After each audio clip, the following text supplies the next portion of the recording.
The sun was beating down gently through the large cathedral windows. The chandeliers sparkled like the day had been handcrafted by money itself. Every corner of the venue whispered wealth. Pristine white roses from Holland, gold-trimmed tablecloths, champagne flown in from France. But despite all the extravagance, the atmosphere was thick, heavy, as if something was about to crack wide open. The guests buzzed in their seats, all dressed in designer, all here for the union of New York's youngest billionaire, Jonathan Carrington, and his new fiancée, Celeste Monroe, a model-turned-socialite with a reputation for beauty, and something far colder. Celeste stood at the front of the aisle, her diamond-encrusted veil covering her smug smile. She scanned the rows of seated guests like a queen addressing her subjects. But when her eyes stopped on a tall, dark-skinned woman sitting quietly in the back row, something changed.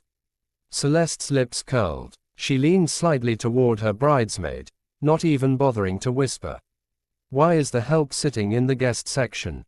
she said with a laugh, loud enough for several people to turn. That woman, the one she called help, was not wearing designer. No glitter, no diamonds, just a simple emerald dress and a poise that made it hard to look away. Her name was Amara Davis. She wasn't wealthy by appearance. She wasn't flashy. She wasn't here to show off. But the fact that she was sitting there at all, that was what disturbed Celeste. Celeste didn't stop there. She looked right at Amara and waved a dainty hand. "Oh sweetheart," she cooed, "the catering staff waits in the back. This is for family and real guests." The laughter that followed was sharp. Some joined in. Some nervously looked away. But Amara, she didn't flinch. She simply smiled, nodded once, and sat straighter in her chair. A few rows up, Jonathan Carrington's jaw tightened. He had heard every word. The pastor cleared his throat and began the ceremony. "We are gathered here today." But Jonathan wasn't listening anymore. His eyes were fixed on Amara, and the longer he looked, the more unsettled he became. Celeste tugged on his arm. "Eyes front, darling. You're about to marry the best decision of your life." But Jonathan's hands trembled slightly.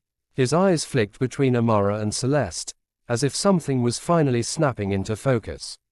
It was no secret that Jonathan had been engaged before. 2 years ago, he'd proposed to someone quietly, without press, without fanfare. That woman had said no. She didn't want the spotlight. She didn't want the world. She just wanted him to be kind, to be human. That woman was Amara. Back then, she had been his assistant. The one who worked 14-hour days helping him build his tech empire from the ground up. She had seen the sleepless nights, the failures, the breakdowns. She was there before the IPO, before the headlines, before the Forbes cover. And now, the same woman was being mocked at his wedding, for being broke. The pastor continued, "Do you, Celeste Monroe, take Jonathan Carrington?" Jonathan held up his hand. The room fell silent. Celeste blinked. "What are you doing?" "I can't," Jonathan said, his voice hollow. "I can't marry you." The guests gasped. Some phones were already out. Celeste's face twisted. "This is a joke. Jonathan, stop playing." But he wasn't smiling. "She's the woman who never cared about my money," he said, turning slowly to face Amara. "She's the one who believed in me before the world knew my name. She's the one I lost when I became someone else." Celeste laughed. "High, sharp, bitter. You're dumping me for a broke secretary in the middle of our wedding." "No," Jonathan said calmly. "I'm walking away from a woman who just humiliated someone she doesn't even know, because of what she assumes she's worth." The silence was unbearable. Amara stood slowly, shaking her head. "Jonathan, don't do this because of me. You made your choice. I've moved on." But he walked to her anyway, through the stunned crowd, his shoes echoing against the marble floor.